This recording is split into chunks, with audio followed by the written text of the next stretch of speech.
Hi everyone, today we will talk about how to fix or how to solve Messenger Back 2022. To know how to fix or how to solve Messenger Back 2022, you should just go to settings like this, we will click. After that, in this page you will go to apps, default apps, app settings.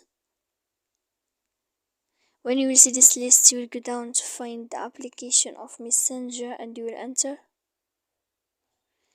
Then in this page here you will go to click first stop. After that you will enter to storage. When you will see this page you will click clear cache. Then you will go to click clear data. And after all that, when you will end this, you can turn off your Wi-Fi. So please don't forget to support us by like and subscribe. See you next time in another video.